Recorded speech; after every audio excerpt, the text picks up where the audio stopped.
महाराज का सपना। एक दिन जब राजा कृष्णदेव राय दरबार में पहुंचे तो किसी गहरी सोच में डूबे हुए थे। जब वे सिंहासन पर विराजे तो दरबार की कार्यवाही प्रारंभ करने के पूर्व दरबारियों को बीती रात देखा अपना सपना सुनाने लगे। सपने में महाराज ने बादलों के बीच उड़ता हुआ एक सुंदर महल देखा था जो बहुमूल्य पत्थरों से बना हुआ था। हरा भरा बगीचा और फव्वारा उस महल की शोभा बढ़ा रहे थे।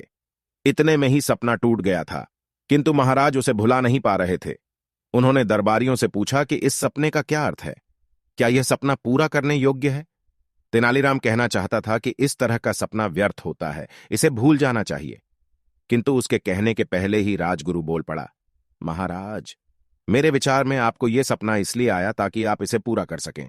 आपको अपने सपनों के महल का निर्माण करवाना चाहिए।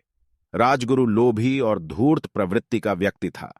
वह चाहता था कि महल निर्माण की जिम्मेदारी उसे दे दी जाए ताकि वह निर्माण में व्यय किए जाने वाले धन को स्वयं हड़प ले।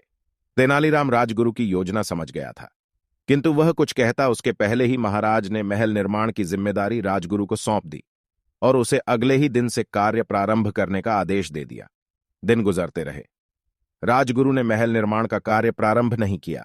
महाराज जब भी उससे महल के बारे में पूछते तो वह निर्माण में हो रही देरी का कोई न कोई बहाना बना देता। वह महाराज से उनके सपने के बारे में तरह तरह के प्रश्न पूछता और उनके समय बढ़ाने के साथ साथ बजट के नाम पर धन भी ऐंठ लेता।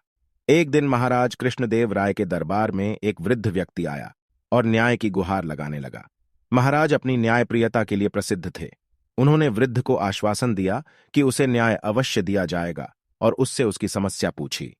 वृद्ध व्यक्ति बताने लगा कि वह एक धनी व्यापारी था, लेकिन एक सप्ताह पहले उसका धन लूट लिया गया और उसके परिवार की हत्या कर दी। महाराज से पूछा कि क्या वह जानता है कि ऐसा किसने किया। वृद्ध व्यक्ति बोला, कल रात मुझे एक सपना आया और उसमें मैंने देखा कि महाराज, आपने और राजगुरु ने मेरा धन लूटा है और मेरे परिवार की हत्या की है। यह सुनकर महाराज क्रोधित हो गए और बोले, क्या अनाप शनाप बक रहे हो? तुम्हारा सपना मात्र एक सपना है, वो सच कैसे हो सकता है?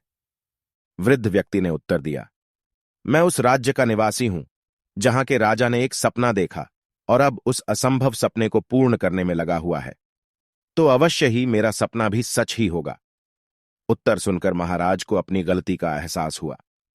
उन्होंने ध्यान से वृद्ध व्यक्ति तो देखा तो समझ गए कि वह तेनालीराम ही है जो वेश बदलकर उन्हें उनकी गलती समझाने आया है। उन्होंने उसी समय अपने सपनों का महल बनाने का आदेश निरस्त कर दिया।